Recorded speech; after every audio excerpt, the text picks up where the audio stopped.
आप सबको जय मसीह की। प्रभु की शांति और प्रभु का आनंद आपकी जिंदगियों में हमेशा बना रहे। मत्ती की इंजील उसके 5 अध्याय में और लूका की इंजील उसके 12 अध्याय में प्रभु यीशु एक बहुत अहम बात अपने लोगों से करते हैं।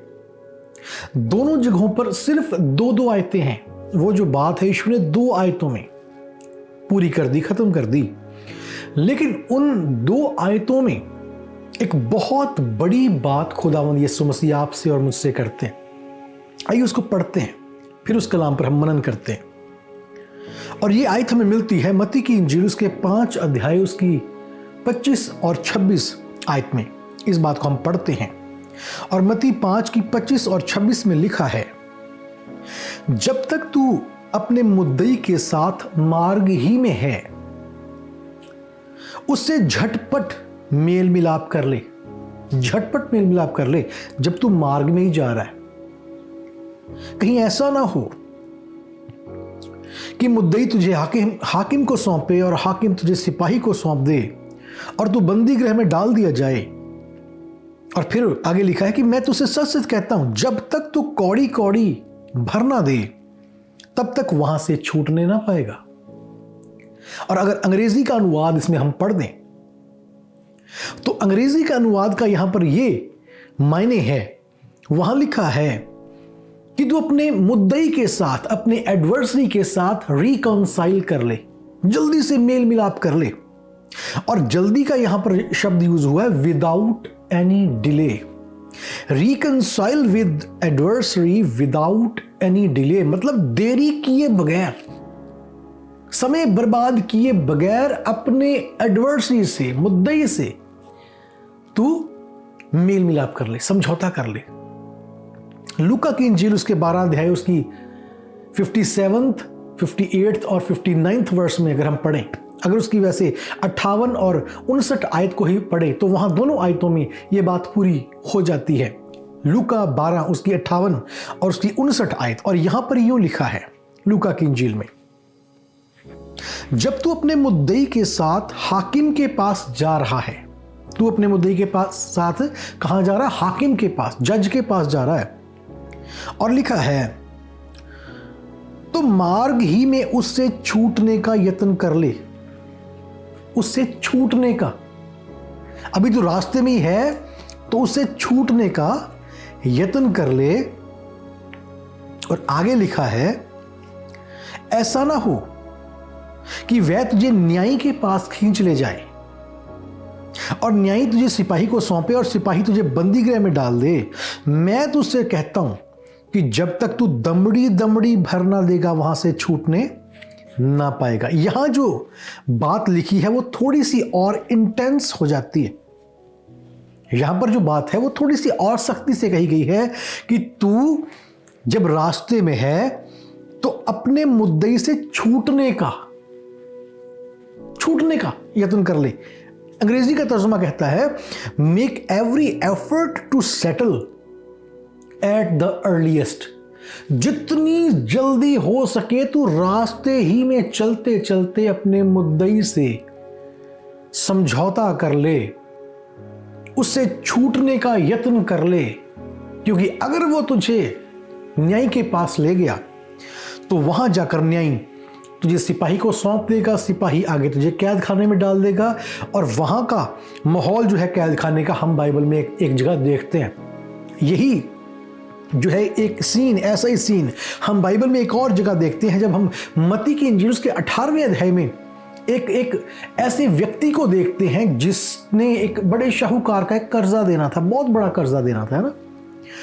और कर्जा इतना ज्यादा था कि शाहूकार को पता है कि ये व्यक्ति उस कर्जे को उतार नहीं सकता। और वो व्यक्ति जाकर उसके आगे विनतियां करता है, तरले करता है कि मालिक मुझ पर दया कर दो और मुझे छोड़ दो, मुझे बख्श दो, मैं ये कर्जा नहीं उतार सकता। स्वामी को दया आ जाती है और वो उसको छोड़ देता है ना। इस कहानी को आप जानते हैं। और वो दोबारा से पकड़ा जाता है व्यक्ति।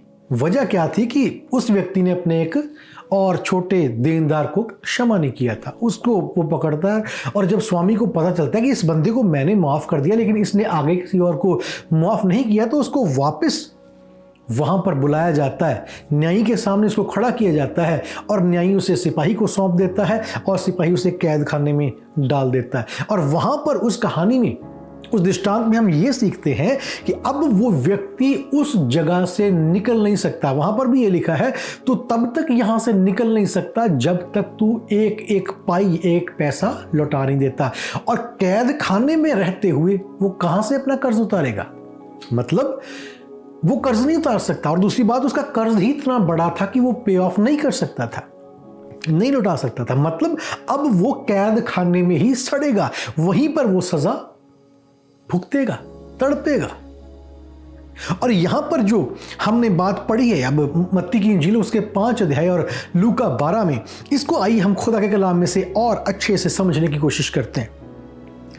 अब इस जगह में हम देखते हैं कुछ किरदार हमें दिखाई देते हैं। पहला किरदार है वो व्यक्ति जो रास्ते में जा रहा है, रास्ते में चल रहा है, इसके बारे में लिखा है। और एक व्यक्ति उसके और साथ जा रहा है जो उसका मुद्दई है। ये दो व्यक्ति रास्ते में चल रहे हैं। अब मुद्दई का अगर आप समझना चाहते हैं सिंपल भाषा में, मुद्दई क्या है? अब मुद्दई वो व्यक्ति है जिसके साथ इस व्यक्ति का कुछ कहा सुनी है, ऊपर नीचे हो गया। असली शब्दों में कहा जाए, अगर इसकी गहराई में आप एक्सेजेसिस में चले जाएं, तो मुद्दई वो व्यक्ति है जिसके खिलाफ इस व्यक्ति ने कोई अपराध कर दिया है। ये व्यक्ति जो है ना, जिसके बारे में लिखा है तुझे हाकिम को सौंपा जाएगा और वो तुझे आगे कैद खाने में ये व्यक्ति जो है इसने गलती की है। इस व्यक्ति ने कोई ऐसा काम किया है जिसकी वजह से मुद्दई ने इसको पकड़ा है। और मुद्दई इस व्यक्ति की गलती की वजह से, इसके अपराध, इसके पाप की वजह से इसको पकड़कर न्याय के पास लेकर जा रहा है, हाकिम के पास लेकर जा रहा है। और तभी इस व्यक्ति से यह बात खुदा का कलाम कहता है कि तूने गलती तो कर दी है और तेरा मुद्दई तुझे न्याय के पास लेकर जा रहा है, लेकिन तू समझदार बन और तू रास्ते ही में इससे मेलजोल कर ले, इससे छूटने का यत्न कर ले। अगर ये तुझे न्यायी के पास ले गया फिर वहां पर काम खराब हो जाएगा, तो वहां से छूट नहीं पाएगा। दो व्यक्ति हमने यहां पर देख लिए। पहला व्यक्ति वो है जिसने गलती की है, दूसरा व्यक्ति वो है जो उसको लेकर जा रहा है, जिसको मुद्दई यहां पर कहा गया है। तीसरा व्यक्ति है जज, जो न्याय करने वाला है, वो आगे बैठा हुआ है, उसकी तरफ ये बढ़ रहे हैं, दोनों अपना मुद्दा लेकर जा रहे हैं। चौथा व्यक्ति है ऑफिसर, सिपाही हिंदी में कहा गया। अगर ये न्यायी के पास पहुंच गया क्योंकि इसने गलती की है तो न्यायी इसे सिपाही को सौंपेगा। 4 पर्सन हमने यहां पर देख लिए, 4 किरदार हो गए। और 5वीं जगह का नाम लिखा है कि अगर न्यायी ने इसे सौंप दिया सिपाही को तो सिपाही इसे जेल में डालेगा।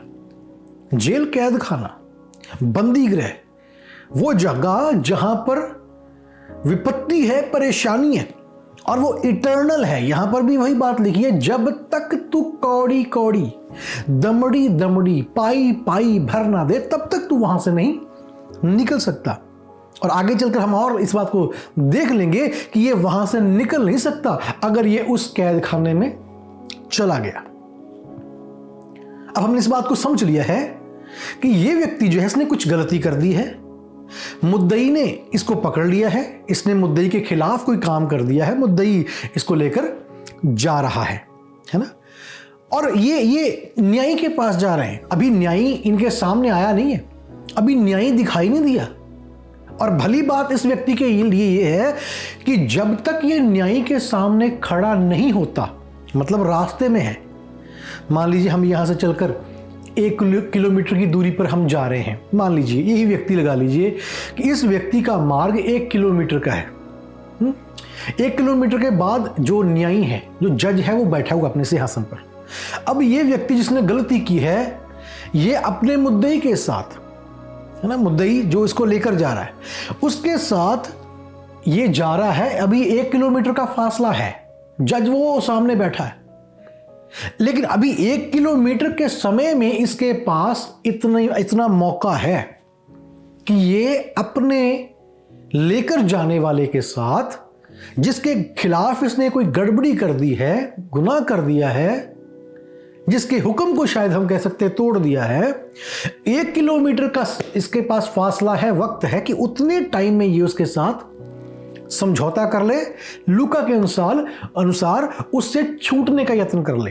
क्योंकि अगर ये फासला खत्म हो गया, जज यहां पर है, अगर ये जाते जाते यहां तक पहुंच गए और इसने अपने मुद्दई के साथ अपना जो हिसाब किताब था वो सही नहीं किया, या मुद्दई से मुआफ़ी नहीं मांगी, अपनी गलती का उसके सामने, मुद्दई के सामने इसने नहीं माना कि हाँ मेरे से गलती हो गई, चलो मुझे माफ़ कर दो, अब मैं आपके मुताबिक चलूंगा, मुद्दई जो मेरी गलती है उसको अब माफ़ कर दो, लेकिन अब मैं इस सिस्टम के मुताबिक चलूंगा। अगर ये उस 1 किलोमीटर के सफ़र में, फासले में नहीं कहता और ये न्यायी के सामने पहुंच गया, तो फिर ये इसके पास एक ही जगह होगी जहां ये जा सकता है, और वो होगी कैद खाना।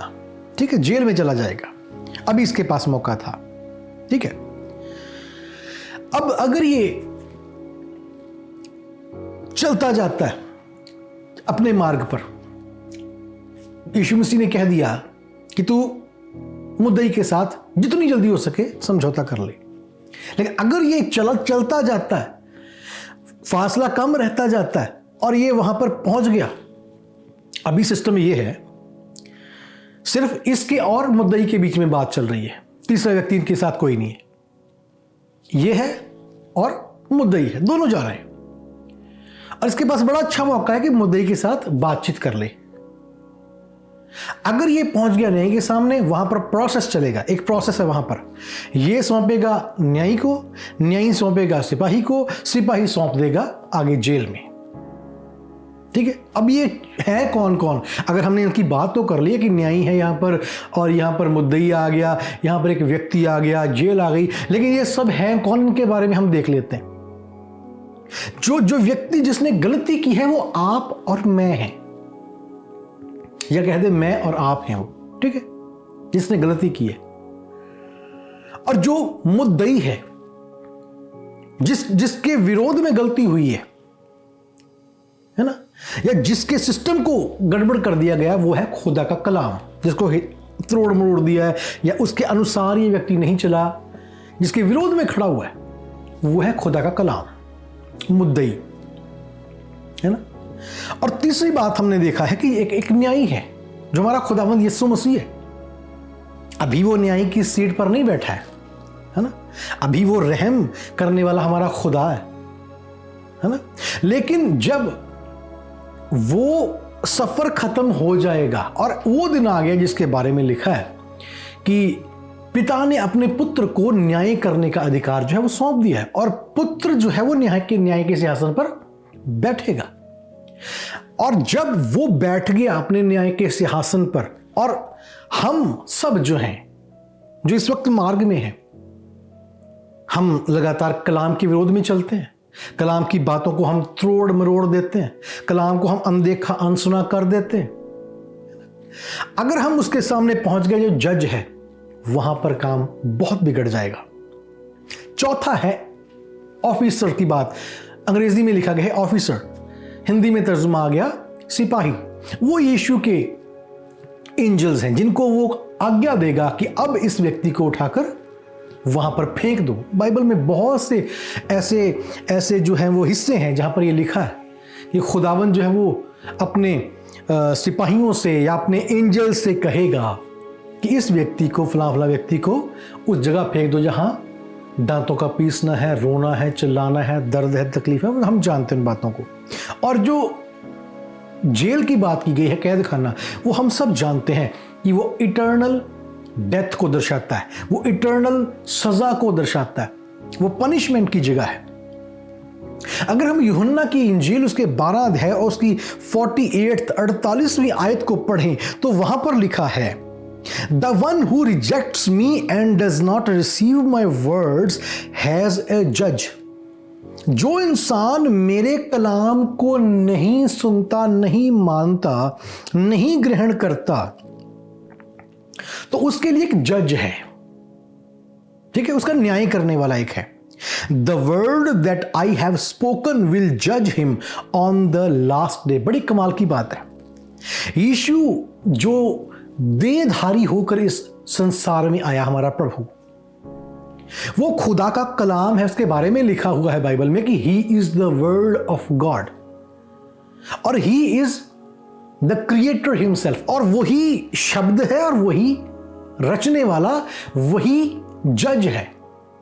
अब यीशु ने हमें अपना जो कलाम दिया है, यहां पर लिखा है, अगर कोई उस कलाम को रिसीव नहीं करता या उस कलाम के मुताबिक नहीं चलता या उस कलाम के अनुसार नहीं चलता, तो उसे लिविंग वर्ड, जो इनकारनेट वर्ड मतलब यीशु मसीह जो न्यायी है, उसके सामने उसे जजमेंट के दिन खड़ा होना पड़ेगा। मत्ती की इंजील उसके 7 अध्याय उसके 21 आयत 22 आयत और 23 आयत में भी ये बात लिखी है, उस दिन बहुत से लोग आकर यीशु कहते हैं कि मुझसे कहेंगे, न्याय के दिन बहुत से लोग आकर मुझसे कहेंगे, हे प्रभु, है ना, हमने तेरे नाम से बहुत कुछ किया। लेकिन प्रभु उनसे कहेंगे, मैं तुम्हें नहीं जानता। वजह क्या थी? आगे लिखा है कि उन्होंने खुदावंद के कलाम को पूरा नहीं किया, उन्होंने पिता की मर्जी को पूरा नहीं किया। मर्जी क्या है? खुदा का कलाम। और ये कलाम ही है जिसके मुताबिक हम आखिर के दिन में जज किए जाएंगे, हमारा न्याय होगा।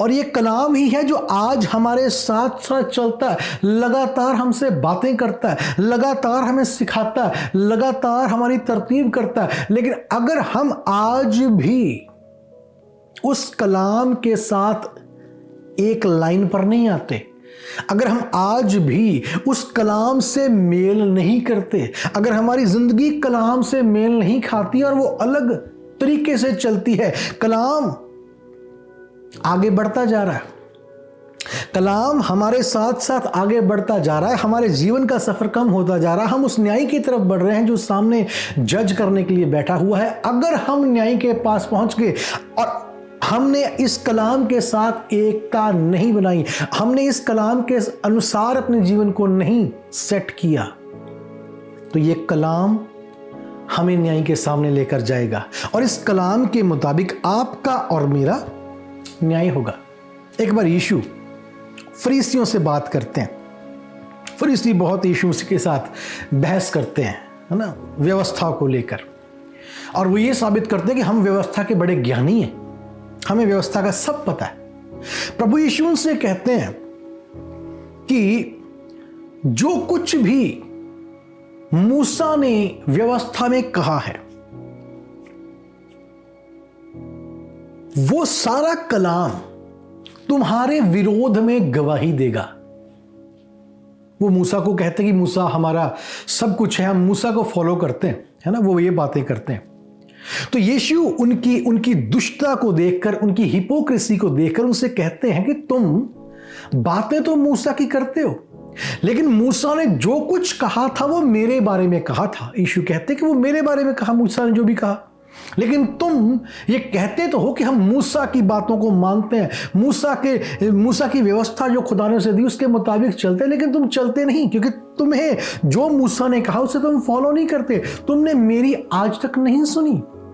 तो जिस मूसा की व्यवस्था की बात तुम करते हो, आखिर के दिन वही व्यवस्था तुम्हारा न्याय करवाएगी, वही व्यवस्था तुम्हारे विरोध में खड़ी होगी। आज वो व्यवस्था एक मुद्दई के समान तुम्हारे साथ साथ है, उसके साथ मिलाप कर लो। और आपके और मेरे लिए खुदा का कलाम वो व्यवस्था है। कई बार हम ये सोचते हैं कि व्यवस्था से हम निकल चुके हैं, बाहर आ चुके हैं, लेकिन अगर पूरी बाइबल की हम बात करें तो हर एक मसीही का न्याय इस खुदा के कलाम के मुताबिक होगा। ऐसा नहीं है कि मूसा के समय के लोगों का न्याय जो है वो बाइबल के आधार पर होगा और हम जो है वो ऐसे ही छूट जाएंगे। अगर हमने अपनी जिंदगियों को अपने मुद्दे के अनुसार सेट नहीं किया, अगर हमने मार्ग में चलते चलते इस कलाम के मुताबिक अपनी जिंदगियों को नहीं ढाला, अगर हमने मार्ग में चलते चलते इस मुद्दे की उन टीचिंग्स को अपने जीवन में लेने का यत्न नहीं किया, तो ये कलाम हमारे साथ उस न्याय के सामने खड़ा होगा। आप और कलाम उस न्याय के सामने होंगे। मैं और ये कलाम उस न्याय के सामने होंगे अगर हमने इस कलाम के साथ, हमने अपने मुद्दई के साथ समझौता नहीं किया। बाइबल में एक हिस्सा हम देखते हैं उत्पत्ति की किताब में ही, उसके 32 और 33वें अध्याय में वो घटना हमें मिलती है जब याकूब जो है वो अपने भाई ईसाव से भेंट करने के लिए जा रहा है, उससे मिलने जा रहा है। मतलब काफ़ी सालों का वक्त बीत चुका है, लगभग 20 साल हो चुके हैं इन दोनों भाइयों को जुदा हुए।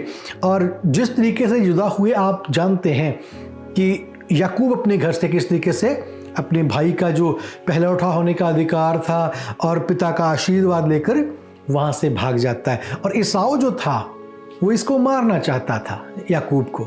अब काफ़ी साल बीत गए हैं और याकूब अपने भाई के पास जा रहा है। अभी रास्ते में ही है, फासला काफ़ी है, लेकिन याकूब इस बात को जानता है अगर मैंने ईसाव से मिलने से पहले, ईसाव के पास पहुंचने से पहले अगर मैंने रास्ते में ही उससे मेल मिलाप नहीं किया, उससे समझौता नहीं किया, उसके आगे अपने आप को दीन और नम्र नहीं किया, अपनी गलतियों का एहसास करके मैंने अपनी गलतियों को उसके सामने नहीं माना, तो वो मुझे सजा देगा। और ऐसी बात थी। अब याकूब जो है वो अपने बहुत बड़े समूह के साथ, उसके पास बहुत से लोग हैं, उसके पास बहुत से जानवर हैं, मवेशी हैं, उसके पास बहुत से दास दासियां हैं, उसकी पत्नियां हैं, उसके बच्चे हैं, बहुत लोग उसके साथ हैं। और ईसाव उससे मिलने के लिए सामने से आ रहा है और एक जगह पर रुककर याकूब अपने उस पूरे झुंड को कुछ हिस्सों में बांटता है और वो अपने उन हिस्सों में कुछ जो है उसके सेवकों को रखता है और भेड़ बकरियां और कुछ उपहार देकर उन्हें आगे भेजता है। और वो जाकर ईसाव से कहते, ईसाव पूछता भी ये सब क्या है, और वो लोग कहते भी ये तेरे दास या तेरे भाई याकूब ने तेरे लिए भेंट भेजी है ना। भेंट भेजनी का मतलब होता है मिलाप करना। भेंट भेजने का मतलब होता है अपने आप को दीन करना। भेंट भेजने का मतलब होता है अगर कुछ गलती हुई है तो उसको एडमिट करना, अपने आप को अधीन कर देना। अब उसने 3 दलों को अपने आगे भेजा और ईसाव आगे आ रहा है और उसको दल मिलते हैं और वो कहते भी हाँ ये भी भेंट जो है वो हमारे याकूब हमारे स्वामी ने भेजी है आपके लिए। वो कहता अच्छा ठीक है। उससे आगे बढ़ता, फिर कुछ लोग मिलते हैं, कुछ जानवर, कुछ उपहार, तोहफे उसके लिए। ये किसके लिए, ये किसने भेजे? ये याकूब ने आपके लिए भेजे, है ना। करते करते करते करते बात आती है कि वो दोनों एक दूसरे के सामने आते हैं और धीरे धीरे करते करते जो याकूब करता जा रहा था, जो भी वो कदम उठा रहा था अपने भाई को उपहार देने की या अपने सेवकों के द्वारा एक वो मैसेज भेज रहा था कि मैं याकूब अपनी गलती को मानता हूं, मैं आपके सामने अपने आप को नम्र करता हूं, मैं मानता हूं कि मैंने गलती की थी लेकिन अब मैं समर्पण करता हूं। वो अपने आप में ही जो याकूब का वो हिस्सा है ना मिलाप करने वाला ईसाव से, वो बहुत एक बड़ा वो टीचिंग का हिस्सा है। उसमें से बहुत कुछ हम सीख सकते हैं, लेकिन आज इस संदेश में उसके ऊपर थोड़ी सी हम बात जरूर कर रहे हैं। ज़्यादा उसके आगे डिटेल में हम नहीं जाएंगे, लेकिन याकूब जो है वो इस बात को मानता है अपने भाई से मिलने से पहले ही, रास्ते ही में वो इस बात को अपने भाई को क्लियर कर देता है कि मैं गलती करके गया था लेकिन अब मैं बदल चुका हूं, अपने आप को मैं नम्र करता हूं आपके आगे। और इन अपने कामों से उसने पता क्या शो किया या क्या उसने साबित कर दिया। उसने ये साबित किया, चाहे वो अपने भाई का अधिकार, बड़ा होने का अधिकार लेके भागा था, लेकिन आज उसने इस बात को सुनिश्चित किया कि ईसाव उसका बड़ा भाई था। उसके सामने वो झुकता है, उसके सामने वो दीन होता है, उसको अपना स्वामी कहता है, खुद को उसका सेवक बोलता है। वो अपनी गलती को रियलाइज करता है। हम सबकी जिंदगियों में जैसे यहाँ पर भी एक व्यक्ति के बारे में जिक्र आता है कि वो मुद्दई के साथ जा रहा है। हम सब ने ऐसे बहुत से काम अपनी जिंदगी में किए होंगे जिन कामों के कारण हमारा मुद्दई हमें न्याय के पास लेकर जा रहा है। हो सकता है आप भी वो व्यक्ति हो सकता है मैं भी वो व्यक्ति हूं। हमारी जिंदगी में अगर हमने ऐसा काम किया है जिसकी वजह से मुद्दई हमें लेकर न्याय के सिंहासन के सामने जा रहा है, न्याय के सामने जा रहा है, हमें आज ही अपने मुद्दई से, और मुद्दई खुदा का कलाम है, हमारा जो पाप होता है वो खुदा के कलाम को तोड़ने की वजह से होता है, खुदा की आज्ञाओं के विरोध में खड़े होने की वजह से होता है। जब भी हम खुदा के कलाम के विरोध में खड़े होते हैं, उसको तोड़ते हैं, हम गुनाहगार बन जाते हैं कलाम के, उस कलाम के जो खुदा ने आपके और मेरे लिए दिया है। और जब वो कलाम हमारा मुद्दई बन जाता है, क्योंकि कलाम के मुताबिक ही हमारा न्याय होगा। अगर हमने इसके विरोध में काम किया तो वो हमारा मुद्दई है, और हम एक दिन जरूर है कि न्याय के सामने खड़े होंगे। वो कलाम हमें ले जाएगा न्याय के सामने, अगर हमने आज उसके साथ समझौता नहीं किया। याकूब इस बात को जानता था, अगर मैं समझौता किए बगैर एसाव के सामने पहुंच गया, एसाव मुझे मार देगा। लेकिन उसने रास्ते ही में अपने भाई से, अपने बड़े भाई से मेल जोल कर लिया। उसने अपनी गलतियों को मान लिया, उसने अपने आप को दीन और नम्र किया। और जब उसका भाई उसे मिला, 400 लोग उसके साथ थे, हथियारबंद लोग उसके साथ थे, लेकिन वो जब अपने भाई से मिला तो वो हथियार के साथ नहीं, हथियार के वार के साथ नहीं, वो अपने भाई के गले लगता है और वो दोनों आंसू बहाते हैं, रोते हैं। मतलब वो रिकंसिलेशन हम वहां पर देखते हैं, वो मिलाप करते हैं आपस में। और अगर यही जो है याकूब ने कदम ना उठाया होता अपने भाई से सही ढंग से मिलने का, वो नुकसान उठाता। आज आपका और मेरा वक्त है जब याकूब और उसके भाई के बीच में कुछ फासला था, एक दूसरे की तरफ वो बढ़ रहे हैं। याकूब ने सही फैसला लिया और रास्ते ही में अपने भाई से रिकंसाइल कर लिया, समझौता कर लिया। दूसरे शब्दों में कह सकते हैं उससे छूटने का यत्न कर लिया। आज आपके और मेरे पास वक्त है, मेरे भाई मेरी बहन।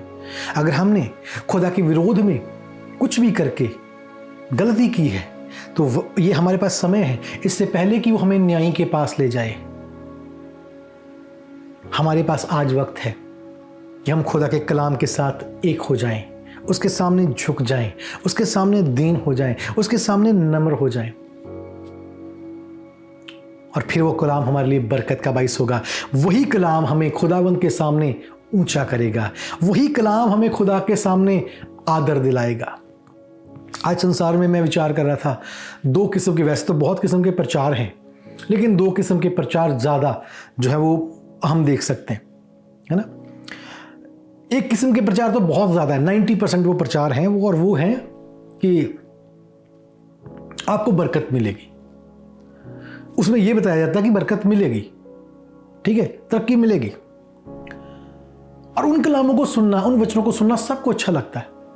सबको अच्छा लगता है कि हमारे लिए कुछ अच्छा शब्द आए, आपको बरकत मिलेगी। लेकिन दूसरा कलाम जो है, जनरल तौर पर जो हम जिसको कह सकते हैं, वो कलाम है, उसमें बताया जाता है कि बरकत कैसे मिलेगी, छुटकारा कैसे मिलेगा, आज़ादी कैसे मिलेगी, समझौता कैसे होगा, न्याय के सामने कैसे बचेंगे। उसमें तरीका बताया जाता है।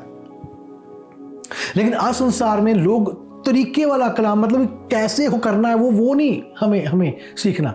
लोग चाहते हैं कि हमें बस ये है कि बरकत मिलेगी, बस वो काफ़ी हमें। जैसे मेडिसिन जो होती है ना, दवाई हम लेते हैं, कोई दवाई की बोतल पर जो है वो एक तो दवाई का नाम लिखा होता है ना, कई सारी चीज़ें होती है, लेकिन एक छोटा सा उसमें बारीक करके एक हिस्सा होता है, छोटा लिखा होता है, जिसमें क्या कुछ डाला है, कॉम्पोजिशन क्या है उस दवाई की, उसमें क्या क्या चीज़ें हैं, और उसमें कुछ इंस्ट्रक्शंस होती हैं, इसको कैसे लेना, कैसे नहीं लेना, क्या गलती नहीं करनी, क्या करना है ना वो। लेकिन आम तौर पर जब आम व्यक्ति जो है वो उतनी गहराई में नहीं जाता, उससे चाहिए बस नाम देख लिया, हाँ जी ये बुखार की दवाई बस मैंने ले लेनी, ये इस बीमारी की दवाई बस मैंने ले लेनी। अब जो उसकी वार्निंग्स हैं या उसके इंस्ट्रक्शंस हैं, उसमें बहुत कम लोग ध्यान देंगे।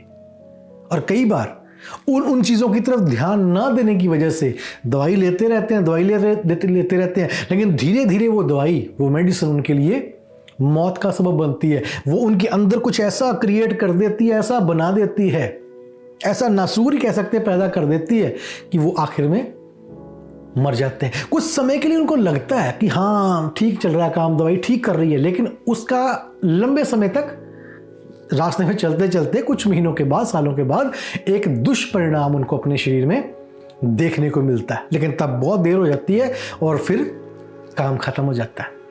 संसार भी इसी तरीके से आज चल रहा है।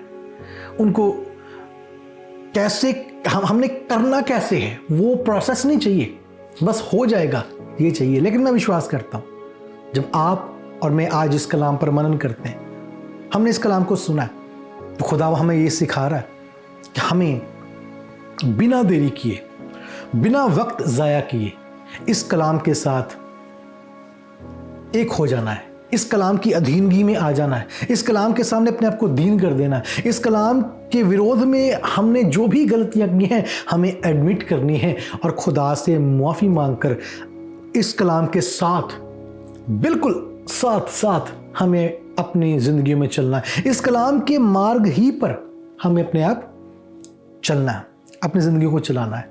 तब ये कलाम हमें न्याय करवाने के लिए वहाँ पर नहीं लेके जाएगा। तब ये कलाम हमें न्याय के सामने, उस जज के सामने ऊंचा करने के लिए, हमारा आदर बढ़ाने के लिए और हमें मुकुट दिलाने के लिए वहाँ पर लेकर जाएगा। खुदावंद आप सबको इस कलाम के द्वारा बरकत दे। जय मसीह की। आइए हम प्रार्थना करते हैं। आसमानी पिता, हम दिल से शुक्रगुजार हैं आपके जिंदा कलाम के लिए, जिसके द्वारा आपने हमें बताया कि हमें मार्ग ही में अपने मुद्दई से जितनी जल्दी हो सके समझौता करना है। कि अगर मुद्दई हमें न्यायी के पास ले गया तो न्यायी हमें सिपाही को और सिपाही कैद खाने में हमें सौंप देगा और वहाँ से निकलना मुश्किल हो जाएगा। प्रभु आज हमें तौफीक दें कि हम आपके कलाम के मुताबिक अपनी ज़िंदगियों को ढालने वाले, इसकी अधीनगी में चलने वाले बने, ताकि ये कलाम हमारे लिए बरकत और ज़िंदगी का बाइस हो जाए। प्रभु यीशु आपके ज़िंदा और सामर्थी नाम से इस दुआ को मांगते हैं, आमीन। खुदावंद आप सबको बड़ी बरकत दे। सबको जय मसीह की।